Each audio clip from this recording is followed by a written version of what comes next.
I mean, like, I suppose there's two sides to it that I can kind of remember. One being, I suppose the fact that it felt like probably a proud moment, you know, at that stage. You're like 8 years old, and it's, I guess it felt like it was a real rite of passage, you know, to do it. And for me, I was the youngest of 6 children. So, like, you know, all my siblings had been through it. And, you know, there was a lot of kind of reverence about it in school, I'd say. So that's one side that I remember, and the kind of all the preparation and it being this like huge event. Like, you know, I mean, the only thing that I compare it to in my adult life is like getting married almost, you know, this kind of like, it's like this huge ceremony that's around it. But then the other side, which is the kind of the interesting flip side to it, is the fact that doing your first communion felt like an industry in some way as well. You know, this is like the first time in my life that I remember earning money and comparing with my peers how much money we had made doing our first communion.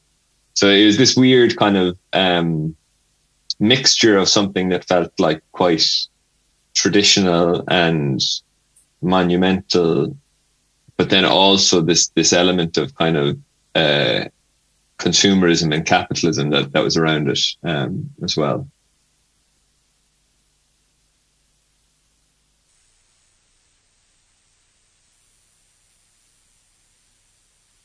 Yeah, it was the first generation of it being really, like old people say, like America. Like, it actually was like America. I remember a lot of competitiveness over money among like snotty kids, and that being a real sign that, you know, obviously looking back now, we gained money so quickly that it didn't suit us, and we were kind of catching up with ourselves culturally, and I still don't feel because we lost it so quickly then and went back to such an extreme recession, that we've processed that time, or like, did that suit us? So us kind of Celtic Tiger generation are in this bubble of Santies being extreme, Christmases being mental, the fucking Wii Fit, all this shit bursting onto the scene, communion money, the kids being let decide how to spend that, credit unions account for kids, la la la. I suppose that's kept going.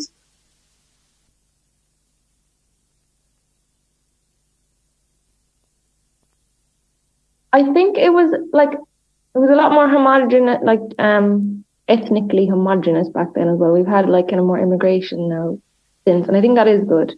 We were just all kind of privileged white people, and I think like you get whiplash from the speed that we went from being, you know, like my dad remembers, like he used to work in his parents' like shop and mill, and they would have a donkey and cart, and he remembers when they got their first tractor, and like people would still have donkeys and carts, and for, you know, to go like in space of 30 years or less, like I don't know, to go to the peak of the Celtic Tiger was kind of breakneck speed of development. And I think, yeah, there's kind of like growing pains with that. Like, we don't have the housing now. Some things we lost. Let me think. I like I think since then I think a big thing is the what came to light was the child sex abuse in the church that was happening in the church, and a lot of people, so many people, rightly so, are disillusioned. So anyone who did believe, like even my nana Murphy, she did believe, but she wouldn't go to mass anymore after that. And I suppose we kind of lost kind of an innocence, I think. It was a very innocent, it was like when people get, like new money, or like, you know, there was a lot of helicopters and champagne and cocaine and that kind of thing, but, or that kind of feeling. But I think, and there was kind of an innocence to it, but yeah, like things seem a lot more serious now.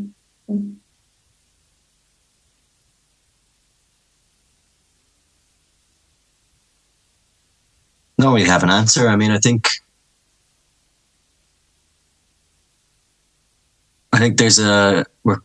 we maybe had another big turning point now of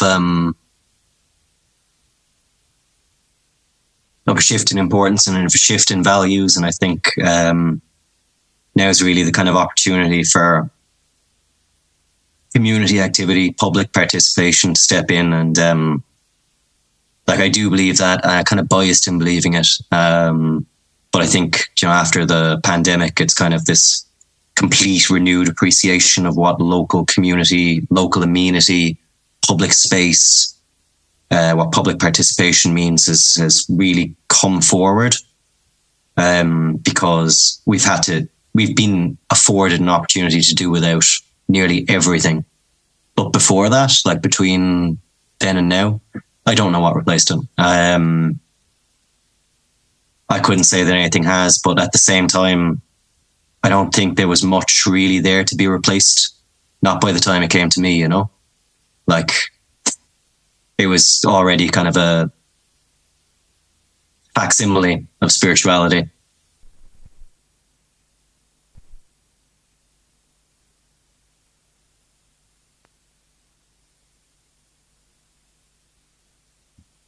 No.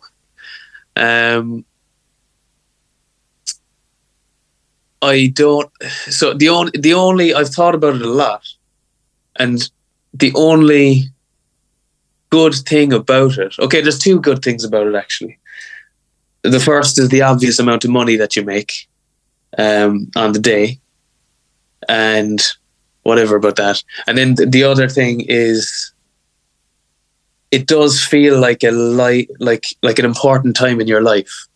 So I think that I wouldn't want my children to do it, because everything else about it to me is very negative. Go in, you're a 7-year-old child, and you're being told to go in and confess your sins to a fucking guy who's never had sex, apparently, and doesn't know anything about that aspect of life. And I just think it's like obscene and absurd and just completely ridiculous. And I in my view, that my family will have nothing to do with that.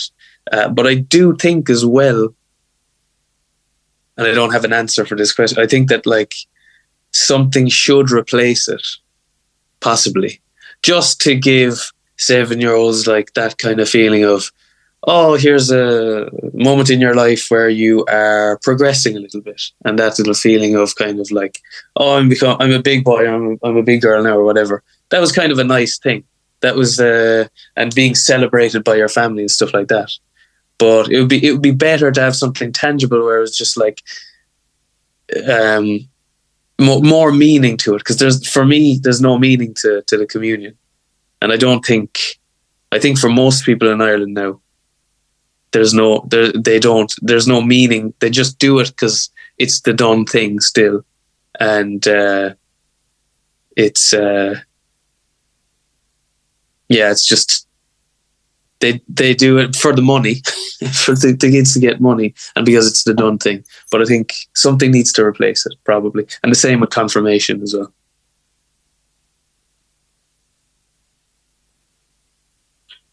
Would my kids make their communion?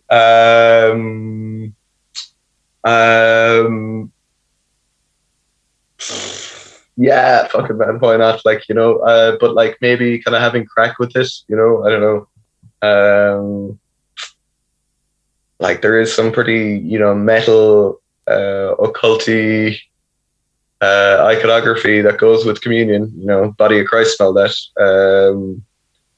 I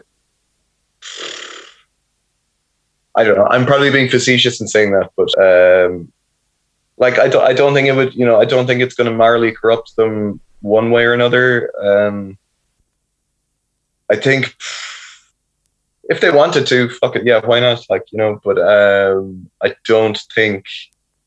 I guess it would entirely be their choice or whatever. I don't know. Like, growing up in a secular environment, I always thought it was kind of cool that my parents, whatever, were resistant to the kind of status quo in that sense or whatever. And I suppose it was kind of like an encouraging, or like, okay, inspirational is a very strong word, but like it was a good thing to see adults in my life kind of making their own decisions or whatever, and that was empowering or whatever. I don't think it would be, you know, if I say to my kids or whatever, you know, don't do your communion, then that kind of flies in the face of that.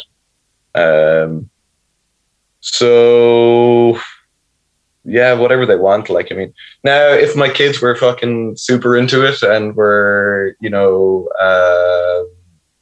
we're super into God and religion, yeah, maybe we'd have a chat then, I suppose, you know, but if it's just a kind of a social thing and just something that they want to do with your group and their friends, then yeah, happy days. Like, I mean, I don't think it's gonna what fucking harm, really, you know.